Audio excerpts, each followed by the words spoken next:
le contrat de maçonnerie ou bail a pris fait qui est à l'origine du temple actuel, qui fut à l'origine une église bâtie à neuf pour accueillir les nouveaux convertis de Moussac, c'est-à-dire les protestants, qui ne pouvaient plus depuis 1685 pratiquer leur culte réformé. Ce préfet, donc, ne fait pas mention, comme dans certains villages voisins, de la destruction du temple. Or, celui-ci a existé à Moussac, puisqu'on trouve dans le compois du début du XVIIIe siècle la mention du plan du temple. Le plan, tiré de l'occitan plané, est un espace dégagé. Ici, il s'agit donc, dans le compois, de l'espace laissé libre par la destruction du temple. Dans un autre microdoc, nous traitons des péripéties qui ont émaillé la courte existence de ce temple, dont il est question ici de trouver la localisation. Ce que nous pensons à ce stade de l'enquête, c'est que le temple a pu prendre la place de l'église, or celle-ci a très bien pu être insérée dans le rempart, comme cela s'est souvent fait à l'époque de la fortification des villages au XIVe siècle.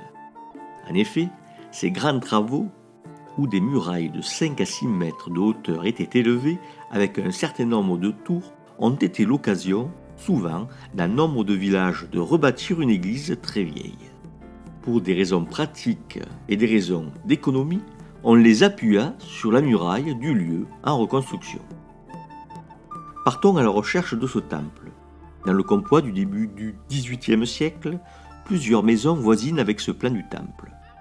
En recomposant grossièrement ce réseau urbain autour du plan du temple, on se rend compte qu'un pâté de maisons est situé au sud, que la muraille est située au levant et qu'une rue permet de sortir du lieu à cet endroit. La mention de biens de la communauté fait penser à la présence de tours et donc peut-être même d'un corps de garde.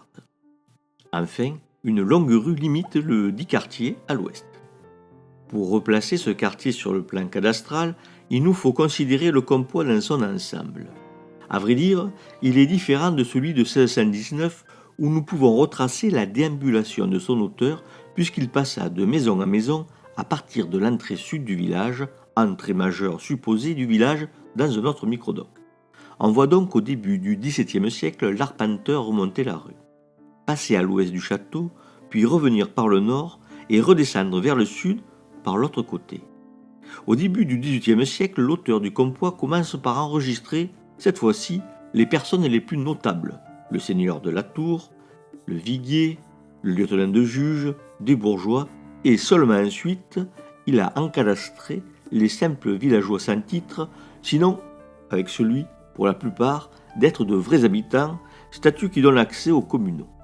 Mais à bien y regarder cette fois-ci, pour les roturiers et les sans-grades, il va partir du nord pour finir au sud. Or, c'est dans les dernières feuilles du compois, avant que n'apparaissent tous les propriétaires dont les maisons sont situées hors le fort, qu'apparaissent les mentions du plan du temple. Celui-ci est donc probablement au sud, à l'intérieur du village, et c'est très vraisemblablement ici qu'il se situait, dans cet espace vide, collé au rempart et qui correspond bien à la grossière description donnée il y a quelques minutes. On notera d'autres exemples de places ayant préservé l'emplacement des temples détruits, comme ici, à Congéniès, toujours dans le Gard.